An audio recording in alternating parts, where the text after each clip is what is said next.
ஷீலா நாயக் அவர்களின் மைக்கி சொன்ன கதை. மைக்கி பள்ளிக்கூடத்திற்கு புறப்பட்டாள். இன்றைக்கும் லேட். வேகமாக நடைபோட்டாள். தினமும் இதே தொல்லை. வழியில் பெரும் பள்ளம். மழைநீர் தேங்கியிருக்கிறது. அதை வெறித்து பார்க்கிறாள். அருகில் போய் எட்டி பார்க்கிறாள். தண்ணீர் நிறம் மாறி நீளமாக இருக்கிறது. ஆழம் அதிகமாக இருக்குமோ? மைக்கியின் உடம்பு நடுங்குகிறது. இதில் நான் விழுந்துவிட்டால் மூச்சு திணறி செத்து போவேன். யாரும் வந்து காப்பாற்ற மாட்டார்கள். யாருக்கும் வருத்தம் விசனம் ஏற்படாது. ஆனால் ஒரு ஜீவன் எனக்காக வருத்தப்படும், அழும். அவள்தான் பேபி. எவ்வளவு நல்லவள் பேபி! மைக்கியின் கண்களிலிருந்து நீர் பொங்கி வழிகிறது. பள்ளத்தில் சொட்டுகிறது. நீல நிற தண்ணீர் தென்படவில்லை. வெறும் பள்ளம் தெரிகிறது. பெரிய பள்ளம். மைக்கிக்கு ஸ்கூல் நினைவு வருகிறது. பதட்டத்துடன் ஓடுகிறாள். இன்றைக்கும் லேட்டா? டீச்சர் திட்டுவாங்க. வழியில் எதுவும் தென்படவில்லை. பார்க்க தோன்றவில்லை. ஓட்டமும் நடையுமும் அதிகரிக்க ஸ்கர்ட்டு பித்தான் பிரிந்து விழுகிறது. தலையிலிருந்து கொண்டை ஊசியை எடுத்து நழுவிய ஸ்கர்ட்டை இடுப்போடு இறுக வைக்கிறாள். தலைவிரி கோலம். கிளாஸில் எவரிடமாவது பெண் இல்லாமலா போகும்? அப்படியும் நழுவி கொண்டிருக்கும் ஸ்கர்ட்டை இழுத்து பிடித்து கொண்டு ஸ்கூலுக்குள் வந்து சேருகிறாள். வகுப்பு நடந்து கொண்டிருக்கிறது. எல்லா மாணவிகளும் வந்தாயிற்று. டீச்சரிடம் மைக்கியை பற்றி ஒரு பெண் வத்தி வைக்கிறாள்.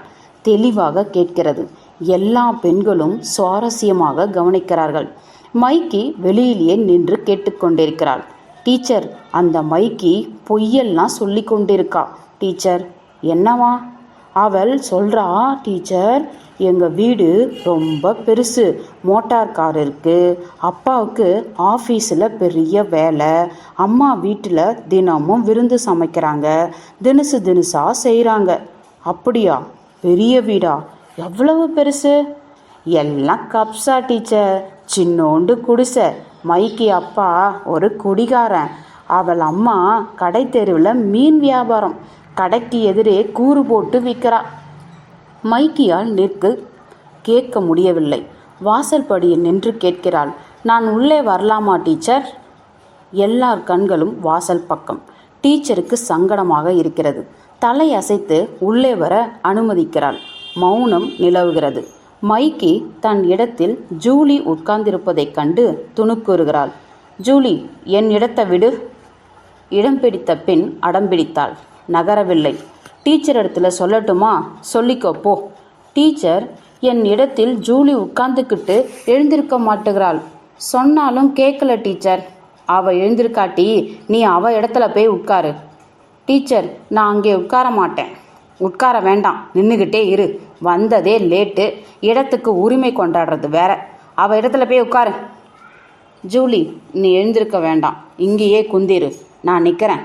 ஜூலி இடத்திலே போய் உட்காருவதை விட இங்கே நிற்பதே வசதி. எதிரே பழக்கமான வீடு நன்றாக தெரிகிறது. பார்த்து கொண்டே இருக்கலாம். மைக்கி வகுப்பறையில் நின்றவாறே மானசீகமாக அந்த வீட்டில் பிரவேசிக்கிறாள். புளி மரங்களுக்கு நடுவில் சிவப்பு வண்ணம் பூசிய அந்த பங்களா வீடு அரைக்குறையாக தெரிந்தாலும் எவ்வளவு அழகா இருக்கிறது! வீட்டுக்கு மேலே சிவப்பு மலர்கள் பூத்து குலுங்கும் சங்கர் மரக்கிளைகள். அந்த வீடே சிவப்பு அங்கி அணிந்து தலையில் சிவப்பு மலர் கிரீடம் சூடியது போல இருக்கிறது. மைக்கிக்கு அந்த காட்சி, அந்த அழகிய வீடு ரொம்ப ரொம்ப பிடிக்கிறது. ஆஹா, சிவப்பு சிவப்பு சிவப்பாய், என்ன ஒரு அருமையான அழகு! அந்த வீட்டில் மைக்கி, பேபி 2 பேரும் வசிக்கிறார்கள். காப்பி குடித்த பின் மைக்கி பேபிக்கு ஜட்டி, ஃப்ராகு போட்டு விடுவது வழக்கம். பிடித்த ட்ரெஸ்ஸு கூட போட்டு விடுவாள். நல்ல காலுறை, பூட்ஸு அணிவிப்பாள். டீச்சர் கோபிக்காமல் இருக்கணுமே. பேபியை பார்த்த அந்த டீச்சர் பாராட்டணும். மதிய போது சிற்றுண்டியாக பிரெட்டு, ஜாம் அல்லது வெண்ணெய், ஐஸ்கிரீம், சாக்லேட்டுக்கு காசு தயாராக இருக்கும். காரில் பேபியை அமர்த்தி சரியான நேரத்திற்கு பள்ளிக்கூடம் அனுப்பிய பிறகுதான் மைக்கிக்கு மற்ற அலுவல் தொடரும். மைக்கி சமையலில் ஈடுபடுகிறாள். பேபி பள்ளிக்கூடத்திலிருந்து பிற்பகல் திரும்பி வந்ததும் அவளுக்கு ஒரு வேளையும் வைப்பதில்லை. அவளுக்கு பிடித்தமான சமையல் தயாராக இருக்கும். சாப்பிட்ட பின் பேபி ஹோம்ஒர்க்கில் ஈடுபடுவாள். படிப்பில் சூட்டிகையாக இருக்க வேண்டும். டீச்சரிடம் நல்ல பேர் வாங்க வேண்டும். இதில் மைக்கி கவனமாக இருப்பவள். நல்ல காலம். பேபியின் தந்தை குடிப்பதில்லை. மைக்கி பேபியை எதிர்பார்த்து ஜன்னல் எதிரே நிற்கிறாள். கால் வலிப்பது தெரியவில்லை. பொருட்படுத்தவில்லை. மீன் விற்கப் போவதில்லை. கடைத்தெருவில் எவருடனும் வாயாடுவதில்லை. பேபியின் நினைவில் பழைய வழக்கமெல்லாம் விடுபட்டு போயின. நானும் பேபி போல் வாழணும். இன்னுமா ஸ்கூல் விடவில்லை? குழந்தைகளை எவ்வளவு நேரம் இப்படி அடைத்து வைப்பார்கள்? கால் கடுப்பது தெரிகிறது. கால்கள் கெஞ்சுவதும் உணர்கிறாள். மைக்கி உட்கார்ந்து விடுகிறாள். மைக்கி, எத்தனை நேரம் நின்றுருக்க? ஏன் உட்கார்ந்த? யாரை கேட்டு உட்கார்ந்த? ஜன்னலுக்கு வெளியே என்ன பராக்கு பார்க்குற? ஒன்றுமில்லை டீச்சர். ஓஹோ, நான் இப்போ என்ன பாடம் நடத்தினேன்னு சொல்லு. மைக்கி வாய் திறக்கவில்லை. டீச்சருக்கு கோபம் அதிகரிக்கிறது. கத்துகிறாள். இப்போ நான் என்ன பாடம் நடத்திக்கிட்டு இருந்தேன் சொல்லு. மைக்கிக்கு அப்பா அம்மாவிடம் குடி வெறியில் அதட்டி கேட்கிறது போல் இருந்தது டீச்சரின் கேள்வி. அப்பா குடித்து விட்டு வந்து அம்மாவிடம் கேட்பது வழக்கம். கேட்குறேன் இல்லை, சொல்லேண்டி மூதி. எங்கே பணத்தை வச்சிருக்கிற சொல்லு. இல்லை அடிச்சு கொன்னுடுவேன். கை காலையெல்லாம் உடச்சிடுவேன். சொல்லுடி. மைக்கியின் அம்மா வாய் திறக்க மாட்டாள். ஏய் மைக்கி, சொல்ல மாட்ட? வாய் திறக்க மாட்ட? ஜூலி, பிரம்பை எடுத்துட்டு வாடி. ஜூலி உற்சாகத்துடன் ஓடிப்போய் பிரம்பை எடுத்து வந்து டீச்சரிடம் கொடுக்கிறாள். டீச்சர் மறுபடியும் கேட்க மைக்கி மௌனமாக இருக்க அடிமேல் அடி விழுந்து கொண்டிருக்கிறது. மைக்கி அழவில்லை, பேசவில்லை. டீச்சர் கை சளைத்து அடிப்பதை நிறுத்துகிறாள். மதிய விடுப்பிற்கு மணி அடித்ததும் வகுப்புகள் கலகலப்பாகி காலியாகின்றன. மைக்கியும் வெளியே வருகிறாள். ஐஸ்கிரீம், ஐஸ் ஃப்ரூட் விற்பவனை பள்ளி சீரார்கள் சூழ்ந்து கொள்கிறார்கள். மைக்கிக்கு நாக்கில் நீர் ஊற்றுகிறது. ஆசையாய் இருக்கிறது. கையிலே காசில்லை. எப்படி வாங்குவது? ஜூலியிடம் கைமாற்று வாங்கலாம். எப்படி கேட்பது? முந்தி வாங்கின கடனையே அடைக்கவில்லையே. பேபியின் ஞாபகம் வருகிறது. பேபியின் அறையில் விதவிதமான தின்பண்டங்களை வைக்கிறாள்.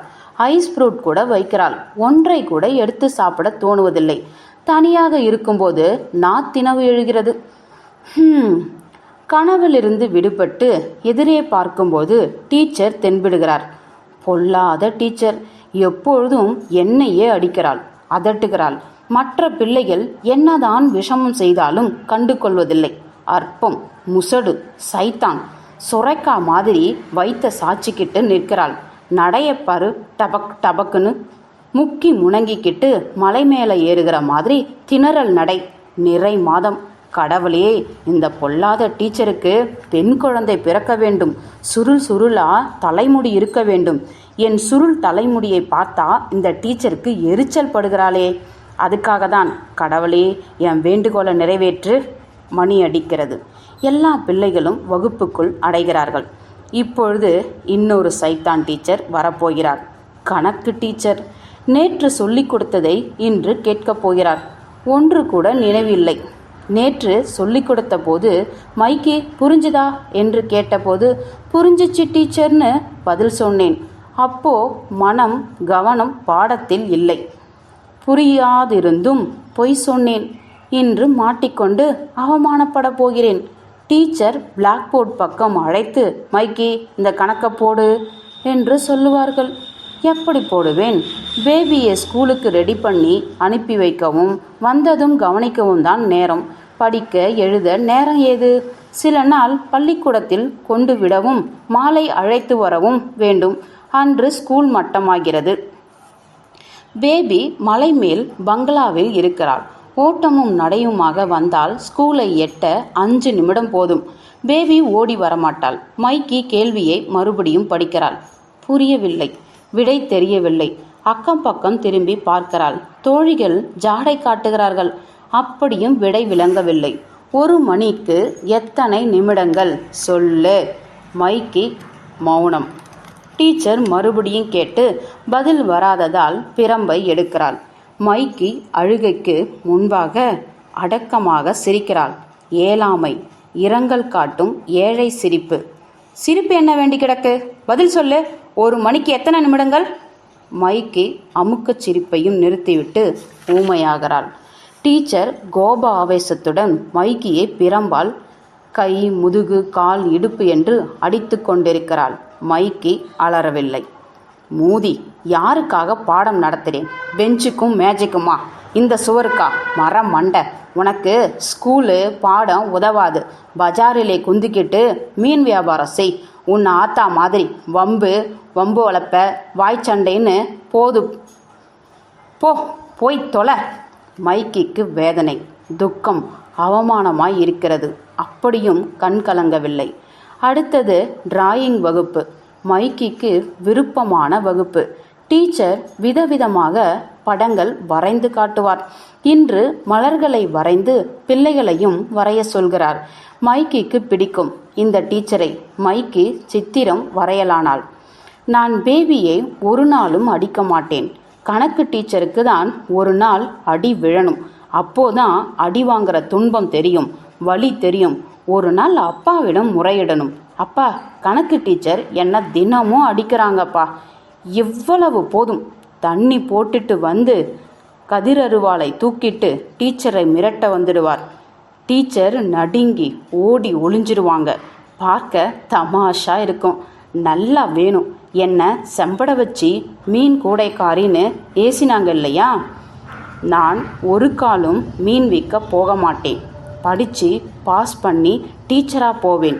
பிறகு படிக்க வேண்டாம், ஹோம்ஒர்க் செய்ய வேண்டாம். மாதம் பிறந்தா சம்பளம் வரும். டீச்சரான பிறகு நான் எந்த பிள்ளையையும் அடிக்க மாட்டேன், திட்டி அழ வைக்க மாட்டேன். டீச்சர், மைக்கி என்ன வரைஞ்சிருக்கிறாள் பாருங்க. என்ன படம் போட்டிருக்க மைக்கி? பூ படம் தான் டீச்சர். இங்கே கொண்டு வா, காண்பி. இல்லை டீச்சர், மைக்கி ஒரு ஆம்பளையும் பொம்பளையும் டான்ஸ் ஆடுற படம் போட்டிருக்காள் டீச்சர். டிராயிங் டீச்சர் மைக்கியின் காப்பி புத்தகத்தை வாங்கி பார்க்கிறாள். கோபம் ஏறுகிறது. யாரடி இவன்? தாடிக்காரன். இந்த பொம்பளை யாரு? அடக்கடவுளே, இந்த சின்ன வயசுலே இந்த பெண்ணுக்கு இப்படி ஒரு படம் போடுறா. புத்தியா வரணும்? நீ உருப்பிடுவியா? டீச்சர், இது டான்ஸ் இல்லை, பின்ன என்னவா? டீச்சர், இந்த ஆளு தம் மனைவிய கத்தியால குத்துறான், கொல்லறான். நான் ஒரு நாள் பார்த்தேன். ஓஹோ, கையை நீட்டு. அடிக்காத டீச்சர் கூட இன்னைக்கு அடிக்கிறார். அழுகையாய் வருகிறது. யார் முகத்தில் முழிச்சேன்? காலையிலேயே. அடுத்தபடியாக வரப்போகிற டீச்சர் கதை சொல்லுவாங்க. எல்லோரும் சொல்லியாகணும். நானும் சொல்லணும். நான் எந்த கதையை சொல்லுவேன்? சொல்லாதது போனால் அடிதான். இனிமேல் தாங்காது. அவங்க வலுவான குண்டு டீச்சர். வலி உயிர் போகும், கை வீங்கும். கதை சொல்லித்தான் ஆகணும். பேபி என்கிற சிறுமிக்கு ஆயாளா தாயாவா துணையாய் இருந்து வரும் வேலைக்காரி பெண் வயது கடந்து படிக்க வந்திருக்கிறாள் என்கிற பரிதாபம் எவருக்கும் இல்லை. என் குள்ளம் வயதையும் குறைத்து காட்டுகிறது. டீச்சர் வந்ததும் உத்தரவிடுகிறாள். நேற்று கதை சொல்லாமல் விட்டு போனவர்கள் இன்னைக்கு சொல்லியாகணும். ஜூலி, நீ ஆரம்பி முதல்ல. ஜூலி கதை சொல்லி முடித்தாள். அடுத்தவள் மைக்கி எழுந்து நின்று சொல்லத் தொடங்கினாள். டீச்சர், பேபி ஒரு சின்ன பெண், அழகான சமத்து பெண். ஸ்கூலில் படிச்சுக்கிட்டு இருந்தாள். ஏழை பெண். வீட்டு வேலையும் செய்யணும், பக்கத்து பங்களாவிலையும் போய் வேலை செய்யணும். பக்கத்து ஸ்கூலுக்கு லேட்டு. பாடம் எதுவும் ஞாபகம் இருக்காது. வீட்டு பாடம் செய்ய நேரம் இல்லை, படிக்கவே நேரம் இல்லை. கிளாஸில் எழுந்து நிற்பா, பதில் சொல்ல மாட்டா. தினமும் டீச்சர்கிட்ட அடி வாங்குவா. படிக்காட்டி டீச்சருங்க அடிக்க தானே செய்வாங்க. ஒரு நாள் டீச்சர் ரொம்ப அடிச்சிட்டாங்க. பேபி துடிச்சு போயிட்டா. அத்தோட டீச்சர் அவள் வீட்டுக்கு போய் அப்பா கிட்ட புகார் பண்ணிட்டாங்க. பேபி அப்பா கோபக்காரர், குடிகாரர். டீச்சர் சொன்னாங்க, மிஸ்டர், உன் மகள் பேபி மீன் விற்கத்தான் லாய்க்கு. படிப்பு ஏறாது, படிக்கிறதே இல்லை, கிளாஸில் பாடத்தை கவனிக்கிறதே இல்லை. என்னையா இப்படி ஒரு பெண்ணை பெற்று வளர்த்துருக்க? அவ்வளவுதான். அப்பாவுக்கு மகள் பேரிலே கோபம் பொங்கி வந்துச்சு. கம்பாலையும் கையாலையும் காலாலையும் கண்டபடி அடிச்சாரு. பேபி மயங்கி விழுந்து செத்துட்டா. உசுறு போயிடுச்சு. மறுநாள் சவ அடக்கம் செய்ய எல்லோரும் வந்தாங்க. அந்த டீச்சரும் வந்தாங்க. செத்துப்போன பேபியை பார்த்து எல்லோரும் அழுதாங்க. டீச்சரும் அழுதாங்க. குழியில் சவப்பெட்டியை வச்சு அடக்கம் செஞ்சாங்க. எல்லோரும் கொஞ்சம் மண்ணை அள்ளி போட்டுட்டு போயிட்டாங்க. கடைசியில் டீச்சரும் மண்ணை போட்டாங்க. அப்போது பேபி ஆவியாக வந்து டீச்சரை குழியில் இழுத்து தள்ளிட்டா. பேபி அப்பா இதை பார்த்தாரு. இந்த டீச்சர் தானே என் மகளை அடித்து அடி வாங்கியும் வச்சாங்க, நல்லா வேணும், பேபிக்கு துணையாக இருக்கட்டும்னு முணுமுணுத்தார். டீச்சர் பதறி போய் பள்ளத்தில் இருந்து மேலே ஏற தவிச்சாங்க. கை கொடுக்க யாரும் இல்லை. பேபியின் அப்பா அவசரமாக மண்ணை வாரி குழியிலே போட்டார். டீச்சர் அப்படியே மண்ணிலே குழிக்குள்ளே புதைஞ்சு போயிட்டாங்க. பேபி அப்பா குழியை நிரப்பிட்டு தள்ளாடிக்கிட்டே வீட்டுக்கு திரும்பிட்டாரு. டீச்சர், இதுதான் கதை, நான் உட்காட்டுமா? டீச்சர் மைக்கியை தம் அருகில் அழைத்து நிற்க வைக்கிறாள். மாணவ மாணவிகளை பார்த்து, பிள்ளைங்களா, எல்லா கதைகளையும் விட இந்த மைக்கி சொன்ன கதை தான் ரொம்ப நல்லா இருக்கு. அதிக மார்க்கு இதுக்கு தான், 20க்கு 18. எல்லாரும் கைத்தட்டுங்க என்று அறிவிக்கிறாள். நீண்ட நேரம் கைத்தட்டல்கள் அதிர்கின்றன. மைக்கி கேவி அழுது கொண்டே 2 கைகளாலும் முகத்தை பொத்திக் கொள்கிறாள். முற்றும்.